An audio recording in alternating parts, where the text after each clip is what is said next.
Да, не видно, что дождь, но на самом деле дождь. Вышли на пробежку, и он начался, а я не одел ветровку. Вот же вымокнул сегодня, наверное, первый раз в этом году. Ну, не страшно, не очень хорошо и здорово. Ладно, поехали дальше.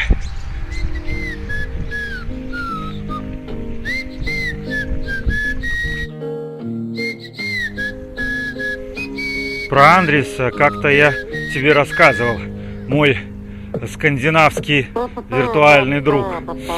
Да, улыбка до ушей и, в принципе, радость от того, что он делает. А увлечение у него похоже на наше. Он тоже увлекается трейл-раннинг, путешествиями, но, в принципе, у него есть еще много различных радостей в жизни. Правда? Когда есть радость в жизни, это классно. А когда ее много, вообще много не бывает.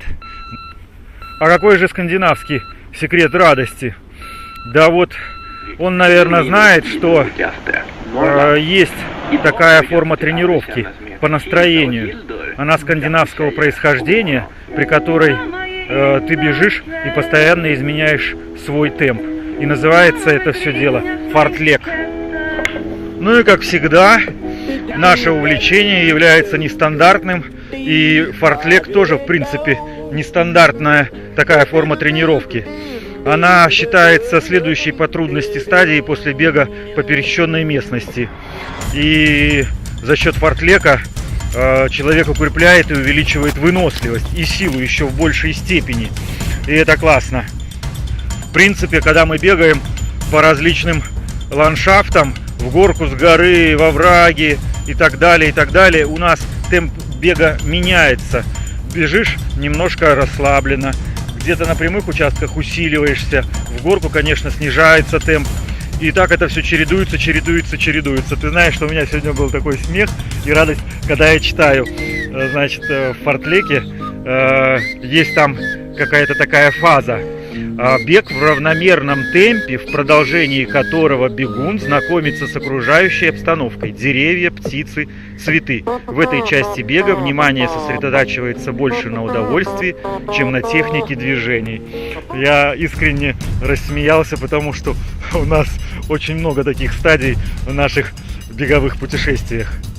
Вообще, ученые говорят, что только через 1,5-2 года регулярных тренировок, пробегов, наступают какие-то коренные улучшения в состоянии здоровья и улучшается уровень физической подготовки. А до этого надо себя тренировать. В принципе, если ты вот найдешь схема тренировки фартлек, то там будет написано, допустим, 10 минут разогревания, медленный бег, чуть быстрее ходьбы, 3-4 минуты более быстрый, потом минут 5-10 бег в равномерном темпе, потом еще 2-3 минуты передышка, потом минут 5-10 бег в различном темпе, включая короткие спринтерские рывки, 2-3 минуты легкий бег, а потом еще 5-6 минут бег в быстром темпе с последующим постепенным замедлением.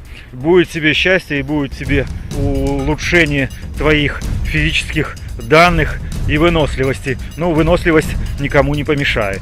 Но еще говорят, что если будешь постоянно помнить о фартлеке, то через 1,5-2 года средний темп при беге возрастет до 5 минут на километр. И в принципе ты уже почувствуешь, что ты стал очень сильным и выносливым. Ну вот, теперь я тебе тоже раскрыл один секрет скандинавский о том, как получать удовольствие. Да, бегай, путешествуй, не забывай про фартлек, и все будет классно и хорошо. Ну вот, а на сегодня у меня все. Живи ярко, до следующей встречи. Пока-пока-пока.